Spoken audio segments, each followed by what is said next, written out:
historia inmediatamente previa. ¿Y cuál es esa? Exactamente. Así como la inmediatamente anterior es la de el ciego, la que está antes de la del ciego es la del joven rico.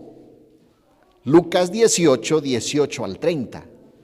Y ese joven rico que está ahí, está diciendo, maestro, ¿qué haré? Versículo 18 de Lucas, ¿qué haré para heredar la vida eterna? El joven rico también está buscando la salvación, pero está buscando la salvación a través de lo que él puede hacer, las obras. Y cuando el Señor Jesús le explica ¿qué significa hacer? Termina yéndose y el Señor hace una declaración que es fuerte y muchas veces la expresamos de esa forma.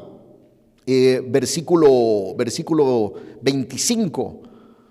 De hecho, desde el 24, al ver Jesús que se había entristecido mucho, dijo, cuán difícilmente entrarán en el reino de Dios los que tienen riquezas, porque es más fácil para un camello pasar por el ojo de una aguja que entrar un rico en el reino de Dios. Por lo tanto, si nos quedásemos hasta ahí y no tenemos el resto de la historia, pensaríamos, ningún rico se va a salvar. Pero lo que viene tan solo unos versículos después, y recuerden que la Biblia no tenía capítulos y versículos antes, era corrido. Lo que viene inmediatamente en la historia más adelante es un rico completamente no solo converso, sino a quien se le dice, la salvación llegó a tu casa. Es decir, por eso dice, y ese es el contexto de la famosa frase, versículo 27, Él les dijo, lo que es imposible para los hombres es posible para Dios. ¿A qué se refiere? No se refiere a milagros, se refiere a la salvación. A veces nosotros llegamos a pensar, ¿cómo una persona que es adicta puede salvarse? Es que lo estamos viendo desde la perspectiva humana. ¿Cómo puede una persona que comete abuso o el ladrón en la cruz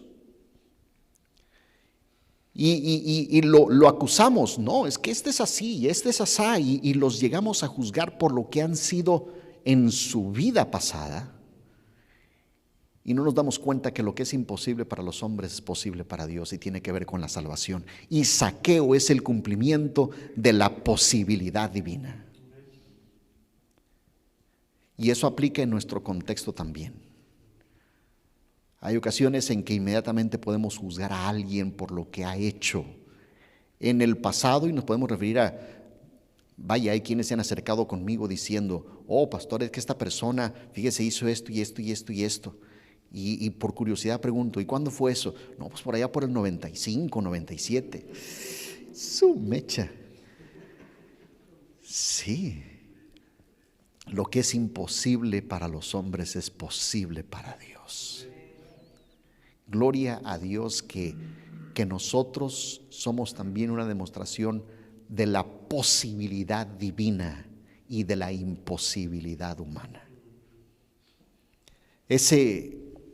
Esa declaración de que era rico resulta importante también porque un rico, piense usted en un rico hoy en día, en un rico así billonario aquí en los Estados Unidos. ¿Perdón? Elon Musk, él califica perfectamente así como un millonario. Billonario, multibillonario. ¿Se imaginan ustedes a Elon Musk trepándose a un árbol para ver a alguien? No, un rico no va a andar haciendo esas cosas. Un rico, es más, va a pagar para que le abran el camino porque quiere encontrarse con la persona. Y no le va a importar si esa persona es un jeque árabe o si es el de las Naciones Unidas o si es quien sea. El rico tiene medios para hacerlo. El hecho de que procurase ver a Jesús es porque seguramente él no lo había visto personalmente antes, pero sí, ya eran muchos los reportes. Y lo que sí sabemos porque Lucas lo presenta, particularmente Lucas capítulo 3, presenta cómo los publicanos escucharon la predicación de Juan el Bautista. Y cómo Juan el Bautista, cuando los publicanos preguntaron, ¿qué debemos hacer para ser salvos?, les dijo, no cobren más de lo que cobran, simplemente lo que es justo. Noten cómo este eco en la vida de Zaqueo ha estado ahí, y escucha, y un milagro, y otro milagro, incluso la resurrección de Lázaro. Yo quiero ver este Jesús. Yo quiero ver este Jesús y voy a hacer todo lo que esté de mi alcance para hacerlo. Así que aquí viene saliendo este individuo de 1.5 metros, de 5 pies de estatura para encontrarse con Jesús. Y la forma como lo describe, sí, dice procuraba ver quién era Jesús. Ese procurar ver viene del griego exetai, que no es nada más intentar mirar, sino, porque en español el procurar ver pareciera como que, pues si veo, bueno, si no veo, no, exetai tiene que ver con una acción decidida, con intención. Es decir, hoy lo veo porque lo veo. Lo que es interesante es que la historia anterior es alguien que no puede ver. Este sí puede ver, pero su salvación no está en ver, sino en que Jesús lo vea.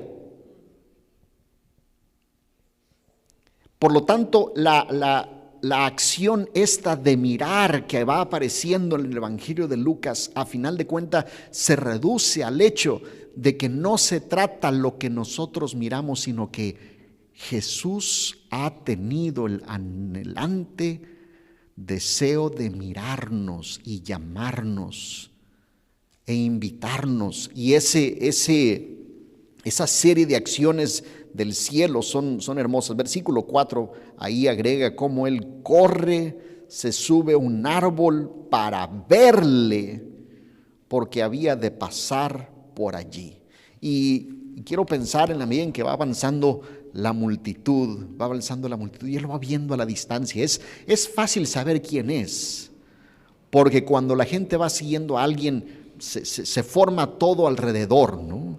Y Él lo va viendo finalmente, esperando que la multitud no sea a Él a quien mire, escondido en lo trepado del árbol. Y cuando Jesús voltea, pues no solamente Jesús lo ve, toda la demás gente, a ver, ¿y ahora qué está viendo Jesús? Y todos ven a este rico, poderoso, chaparro escondido en un árbol. Es quizá un momento en que hay carcajadas, no lo sé. Sí, Jenny.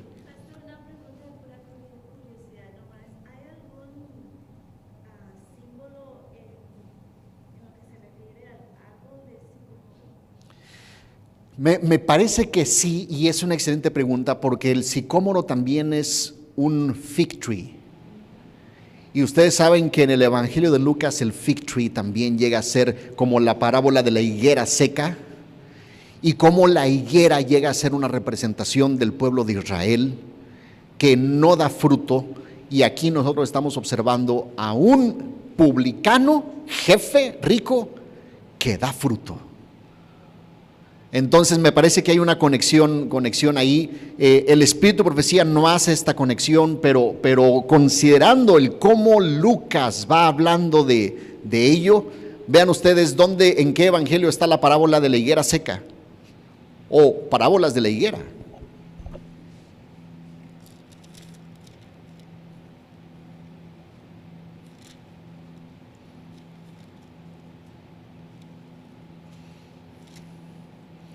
Lucas capítulo 13 precisamente.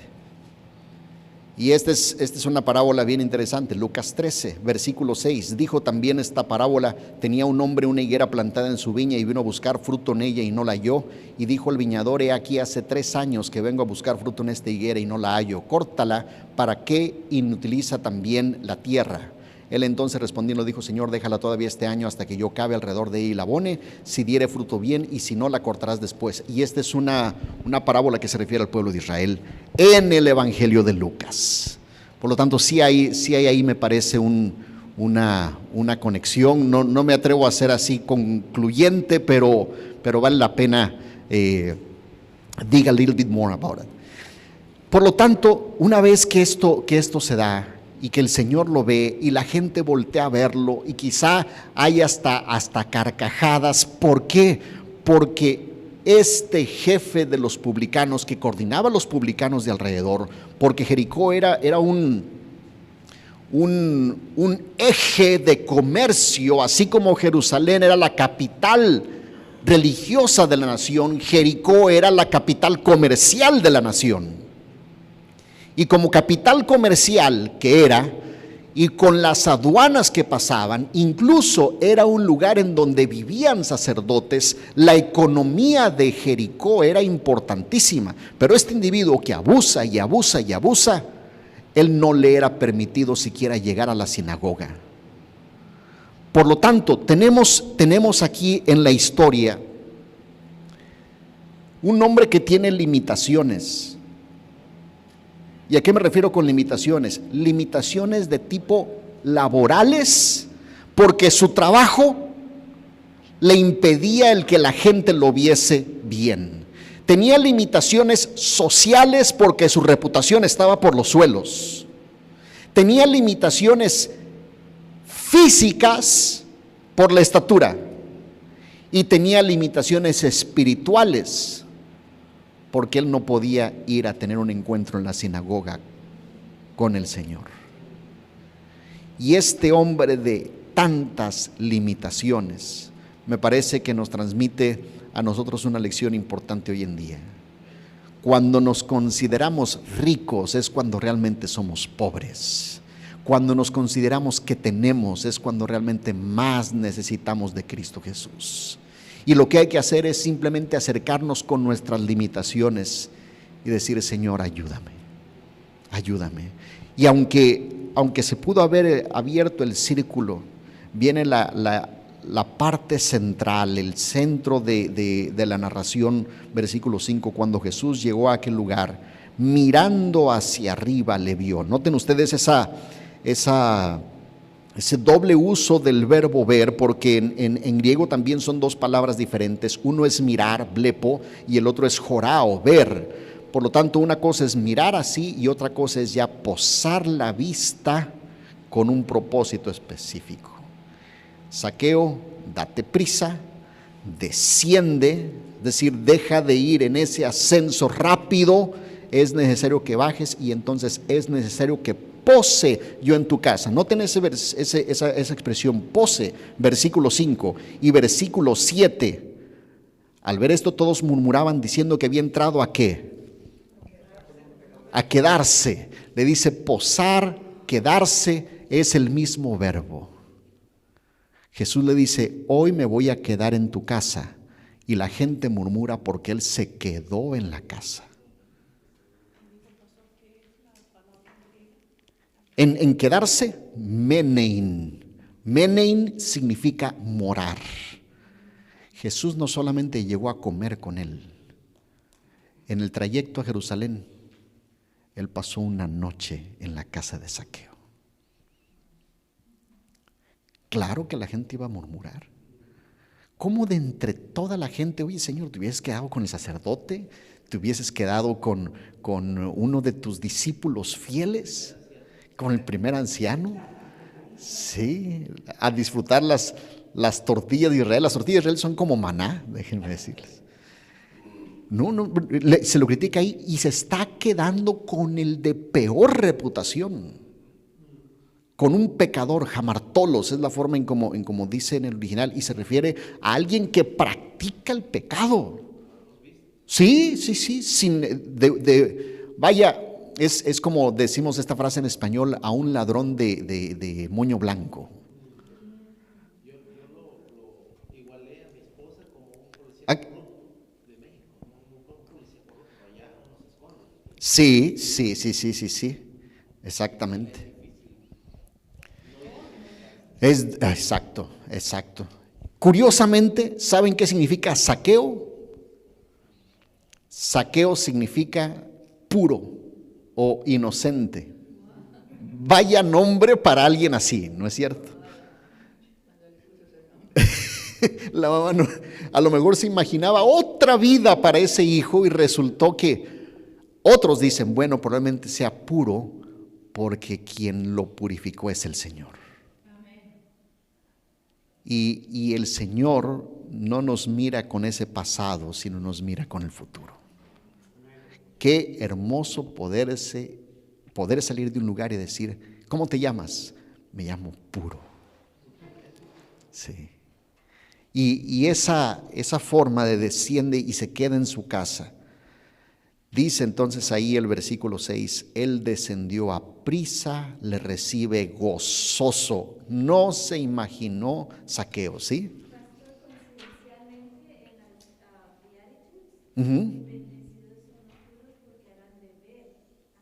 Oh, gracias. No había visto esa conexión que es muy hermosa. Sí, dice versículo 8, bienaventurados los de limpio corazón, que viene siendo pure in heart, porque ellos verán a Dios. Gracias. Es definitivamente una conexión ahí por la forma en cómo se desarrolla, le recibe gozoso. Viene el 7 y entonces nos muestra la actitud de la gente. Todos murmuraban. ¿Saben? Si ustedes ven, den unas páginas hacia atrás, en el capítulo 15, porque la conexión con esas 3 parábolas de Lucas 15 es sin duda hermosa. Versículo 1, se acercaban a Jesús todos los publicanos y pecadores para oírle, y la clave está en el 2. Y los fariseos y los escribas, ¿qué hacían? Exacto, es la misma palabra. Murmuraban diciendo, a los pecadores recibe y con ellos comen. ¿Se dan cuenta cómo la crítica sigue, la murmuración sigue, el señalamiento sigue? Jesús, tú no estás haciendo lo correcto. Y me deja una lección aquí importante. A veces la forma de proceder de Dios no siempre nos hace sentido desde la perspectiva humana. Y tenemos que reconocer que Dios es Dios y que Él va a hacer que las cosas sucedan como Él así lo tiene planificado. Aún los que mejor conocían las Escrituras no comprendían esa forma de proceder de Dios. ¿Cómo hacer sentido con ello? Versículo 8 nos muestra el resultado. Zaqueo, puesto en pie, dijo al Señor, he aquí, Señor, la mitad de mis bienes doy a los pobres, y si en algo he defraudado a alguno, se lo devuelvo duplicado. Vean ustedes por un momento Éxodo capítulo 22. Enseguida regresamos acá. Éxodo 22.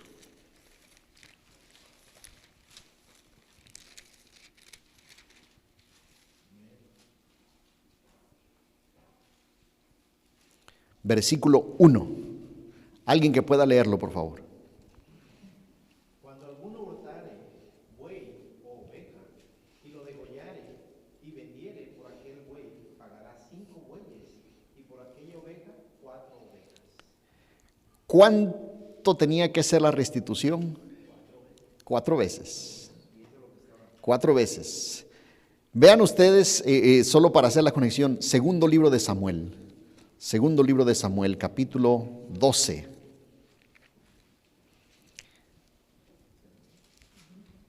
Segundo de Samuel 12. ¿Se acuerdan ustedes? Después del pecado de David con Betsabé, vino el profeta Natán y le presentó una historia.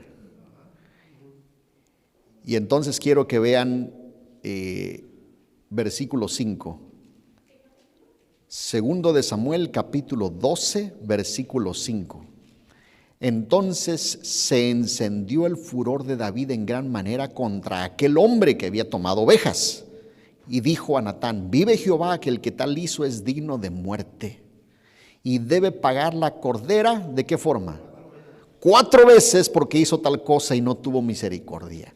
Antes de que Jesús diga nada, Él está diciendo, voy a devolver cuadruplicado. Decir, Señor, yo voy a seguir tus estipulaciones. Éxodo 22 está en el contexto de lo que nosotros conocemos también como Éxodo 20. Y lo que tenemos en Éxodo 20 son... Sí.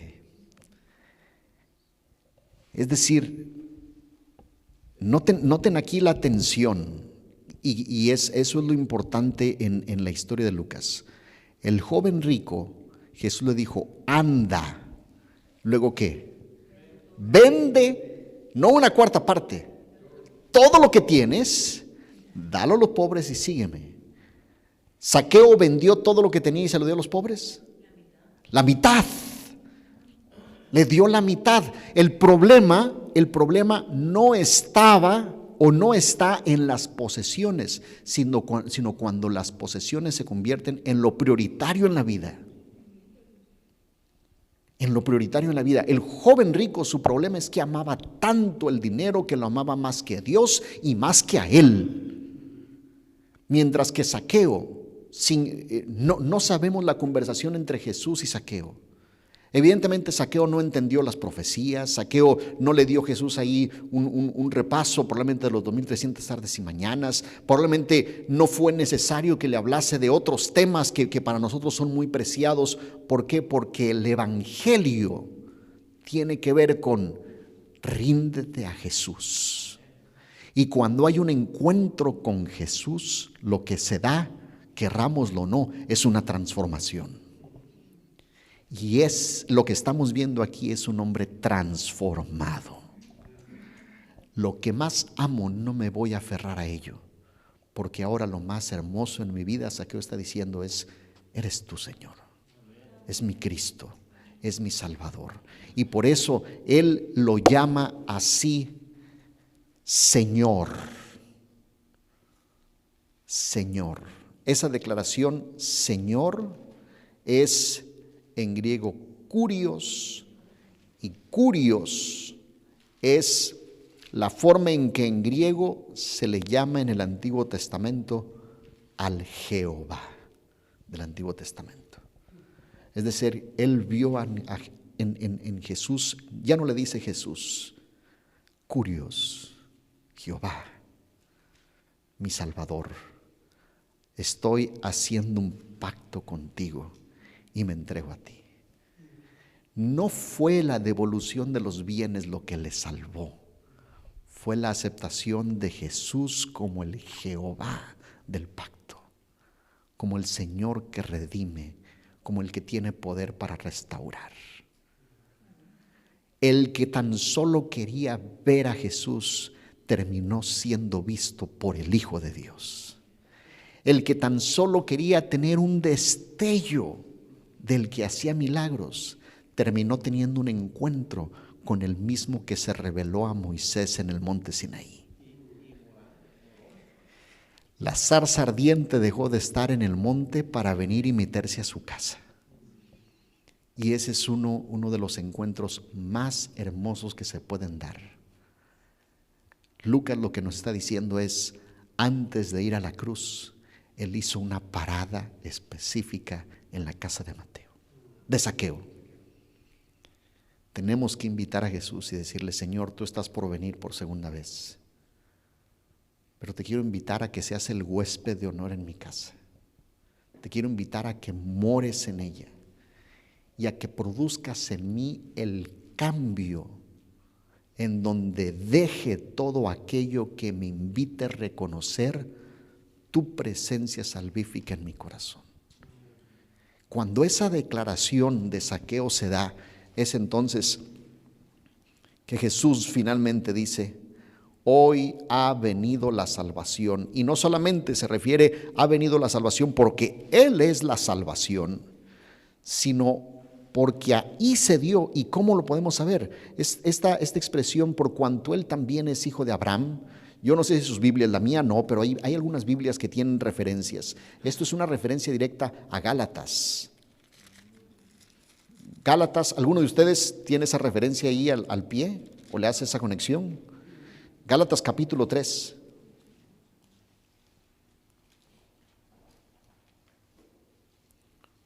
Versículo 6. Y esta es la conexión que se da ahí. Gálatas capítulo 3, versículo 6.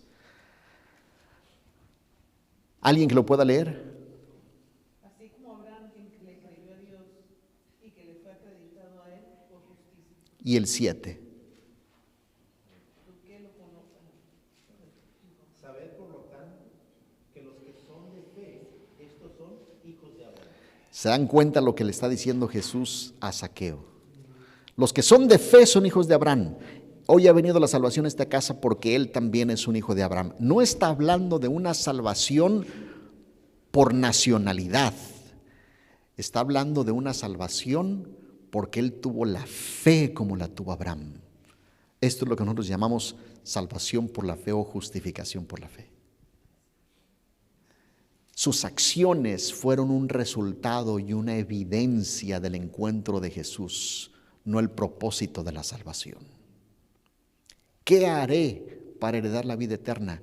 No es por obras, es por creer que Jesús es el Salvador. Y así como Lucas 15 describe cómo la mujer barre la casa hasta encontrar la moneda, y cómo el hijo, miren, creo que es importante que lo veamos, Lucas 15.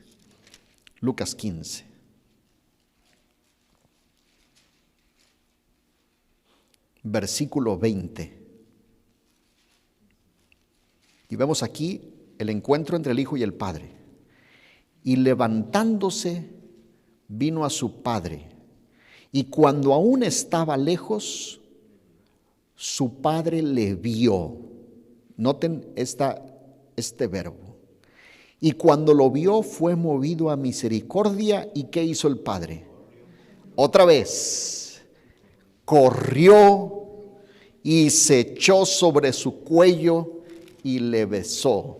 ¿Por qué Lucas habla que Jesús lo vio y desciende a prisa? Es porque este encuentro de Jesús con Lucas es como la mujer que va a la casa y deja todo para encontrarse con él en un contexto de gozo y de celebración.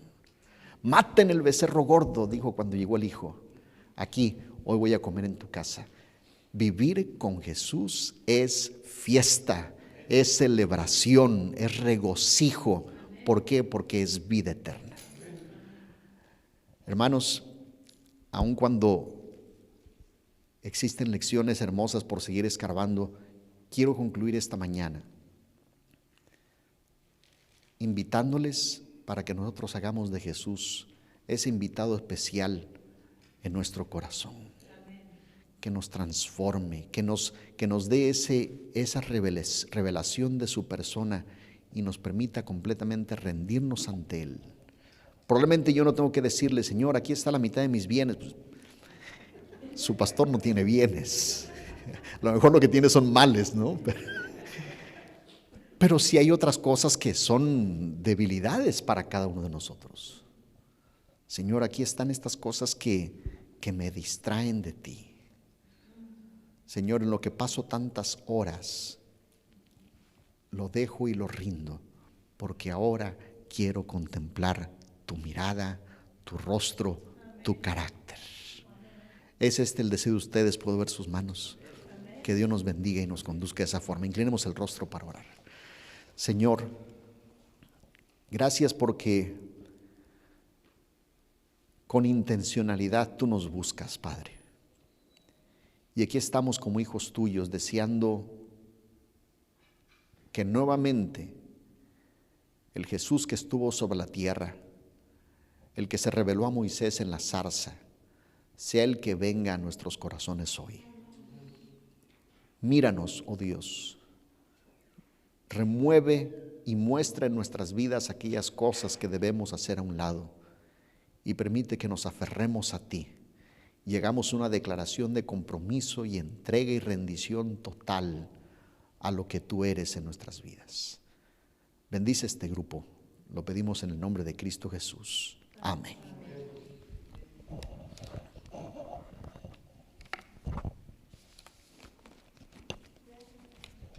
A ustedes, gracias a ustedes.